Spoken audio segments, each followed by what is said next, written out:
Today I am bringing you my official ranking of Taylor Jenkins Reid's books. So if you have never read anything by this author and you want to know where to start, then hopefully you'll have a good idea by the end of this video. All of these reviews are going to be spoiler free, and they're also going to be quite brief because we have 9 books to talk about in this video. Taylor Jenkins Reid is one of my favourite authors. I love how she writes characters that feel like real people. You get to the end of each book and you genuinely believe that you could Google these people and find out that they were real. And I think that's a real testament to her writing. She started off by writing contemporary stories and then moved on to writing what I would consider modern historical. Within the last 50 or 60 years, her more recent releases have been set. But yeah, I am going to stop rambling. We're gonna get stuck into the video. I'm gonna start with my least favourite of her books, and then we're gonna move through to my favourites. And kicking us off, we have After I Do. This wasn't her debut, but it was one of her earlier books, and the main reason this didn't work for me, I still gave it like a 3 stars, but the main reason this didn't work for me is I could not stand this main character. We're following a woman who has been with her partner for over a decade, like the best part of her adult life she has spent with this person, and their relationship has started to fall apart. They're not really clicking anymore, so they decide to take a break. They decide to take a year apart. They can have no contact during this time. They're going to live independently and come back together at the end to decide if they still want to be together. If this hadn't been written by Taylor Jenkins Reid, I never would have picked it up, because when I hear that concept, I think this is going to be something that's going to really frustrate me. I have very strong feelings on taking a break in a relationship, and I just did not care about this main character. I think she was realistically written. There are absolutely people like this main character who would react the way that she does in this situation, but I am not that person. There's one point I remember, and it's to do with emails. I'm not going to go into the specifics because of obviously spoilers, but her best friend turns to her and says, "You shouldn't really be doing this," and I was on the best friend side. The main character goes ahead and does it anyway, and it's kind of portrayed as being like cute and romantic. I didn't think it was either, so gave it 3 stars. This I did listen to on audio. I've listened to I think 2 of Taylor Jenkins Reid's books via audio, and they were both narrated by Julia Whalen,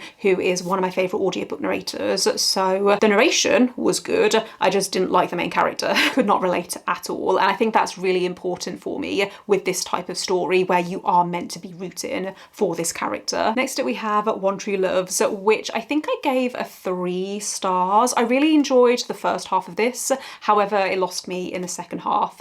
In this we are following Emma, who meets a guy called Jesse when they're in high school. They fall in love and they end up getting married quite young. However, Jesse is in a helicopter accident. He goes missing and is presumed dead, so Emma is obviously heartbroken. She decides to move back to her hometown, where over the years she gradually starts to heal. She ends up reconnecting with someone else that she knew back in high school, and they end up getting engaged. This all happens, by the way, like very early on, but the book opens with Emma getting a phone call telling her that Jesse is actually alive and he wants to see her. So it's about her struggling with this decision. Does she go for her old love or her new love? And that setup I thought was really intriguing. The first half, you're seeing how she fell in love with both men. The second half then follows her decision. Again, she didn't act how I would act in this situation, and that's fine.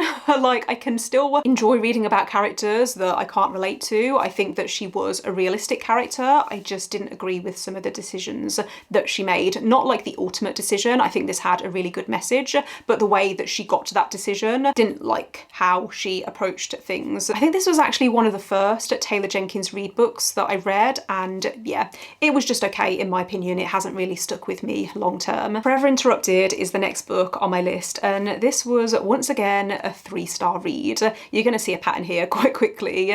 This was actually Taylor Jenkins Reid's debut. It's a book about grief, and it didn't go into as much depth as I wanted. So in this we are following Elsie, who meets a guy called Ben. They have this whirlwind relationship and end up getting married very, very quickly. However, less than 10 days after their wedding, Ben is hit by a truck, and in the hospital, Elsie meets his mom for the first time, and his mom has no idea that she even exists. So it's about how these two women process their grief and about the different stages of grief. I did appreciate that. However, the characters were quite frustrating and they were very bad at communicating, at least initially. So it was a frustrating read. It was, again, okay, but not one that stuck with me long term. I feel like I've read better books about grief than this one. Maybe in Another Life is the next book on my list. This is actually my favourite out of Taylor Jenkins Reid's contemporary novels, but it was once again a 3-star read. This is following Hannah, who is about to turn 30 and she has no idea what she wants to do with her life, which honestly, so relatable.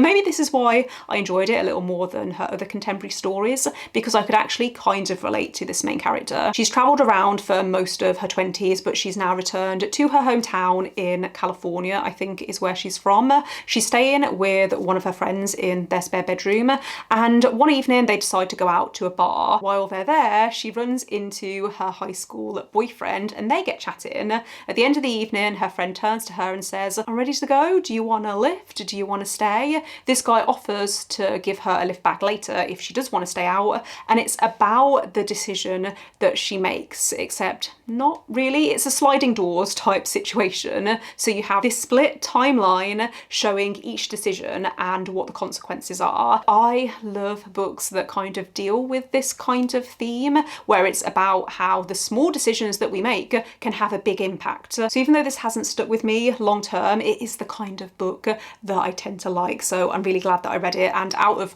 all of Taylor Jenkins Reid's contemporaries, it's the one that stands out the most to me. The only reason this didn't get a higher rating is because I found it a bit bland in comparison to some of Taylor Jenkins Reid's more recent releases, which we're going to talk about now. We're moving into the top 5, and first up we have Daisy Jones and the Six. I have heard amazing things about the audiobook for this book. I've heard some people say that it's one of their favourite audiobooks of all time. I read it physically on my Kindle, but it's told in this interview style format. I think epistolary is the right word. Imagine you're reading an interview with a rock band from the 1970s and they're talking about how they came together, how they were formed, how they wrote their first album, and why they broke up on the night of their final concert, which nobody knows. They've never talked about this before. I found this so gripping. It was so compulsively readable. The drama was incredible, and I love reading about characters who are passionate about something,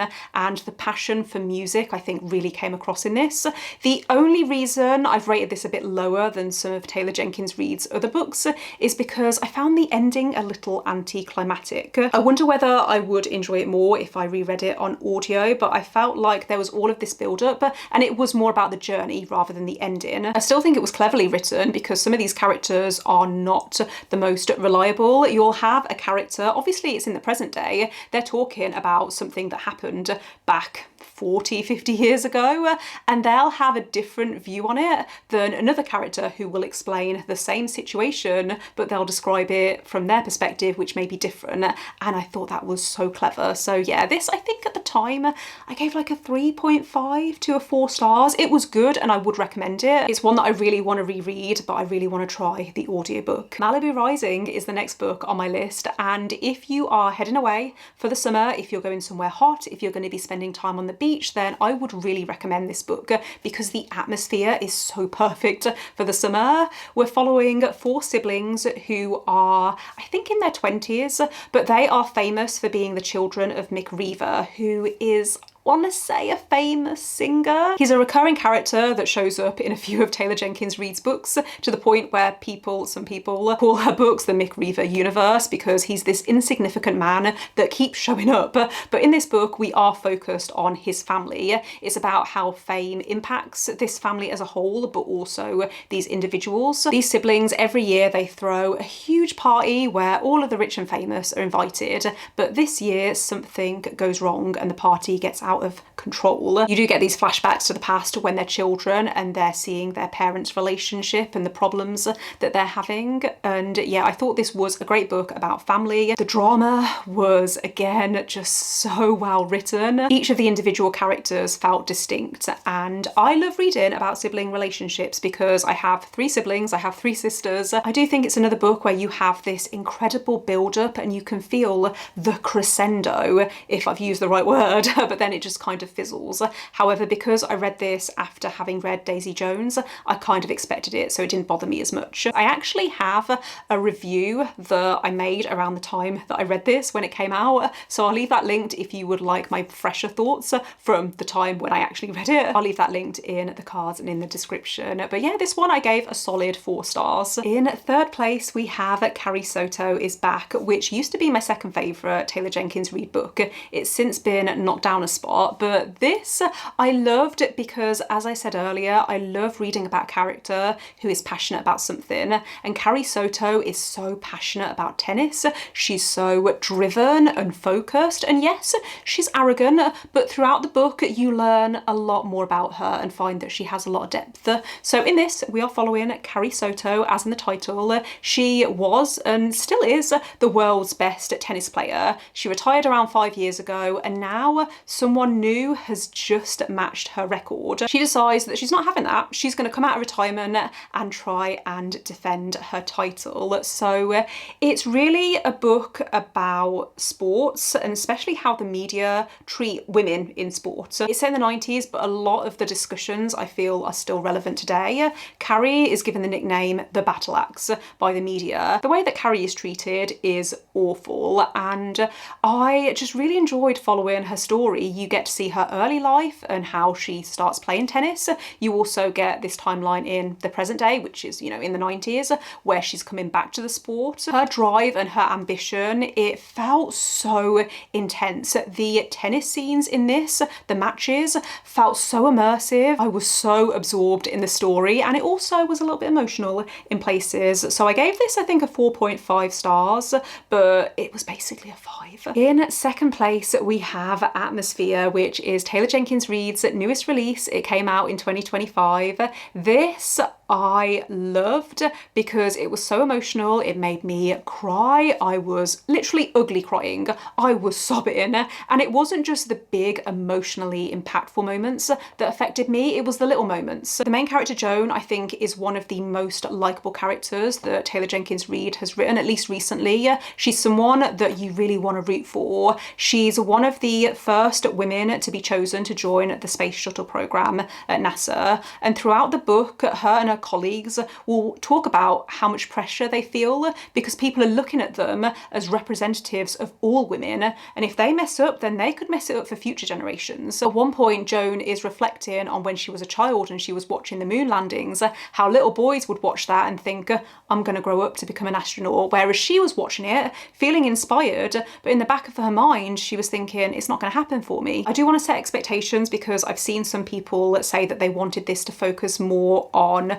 the astronaut side of things and going into space, which I can kind of see, but this to me felt like a love story, and it was a beautifully written love story. It also has some complex family relationships. Joan has a very complicated relationship with her sister, but she's very close to her niece, who is quite young at the start of the book, but then grows up as you go through. There's 2 timelines. I don't know if I've mentioned this yet. You have one timeline in 1984 and another in the past where you're following Joan as she starts on this program. I'm going to be thinking about this for a while, and it is definitely one of my favourite books that I've read so far this year. That does mean that in first place, my favourite book by Taylor Jenkins Reid is, of course, The 7 Husbands of Evelyn Hugo. I don't know whether it's because this was the first Taylor Jenkins Reid book that I read. It's always going to have that special place, and it's going to be really hard for any book to knock it off that top spot. I have such a vivid memory of reading this during lockdown in 2020. I couldn't put it down. I read it in like one sitting. I was so absorbed in the story. If you don't know, this is the story of Evelyn Hugo, who was a famous movie star back in the 1960s and 70s.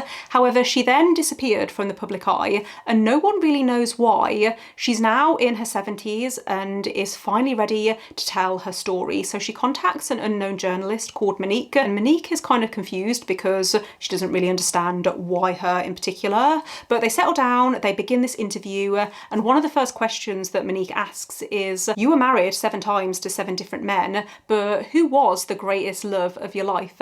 And yeah, the story goes from there. This is just such a well-constructed book. It really conjures the glamour of old Hollywood, but it also talks about the way that LGBTQ+ people were treated. Evelyn is unapologetically herself, and she talks very openly about the things that she did in order to achieve fame. She is one of the most iconic fictional characters I've ever read about. She was so complex and fascinating. There's so many interesting characters that you read about in this book, but I will never forget the way I felt about Evelyn Hugo. The plot has so many twists and turns, and it was also emotional. It made me cry. So that's why it's my favourite book by Taylor Jenkins Reid and one of my favourite books of all time.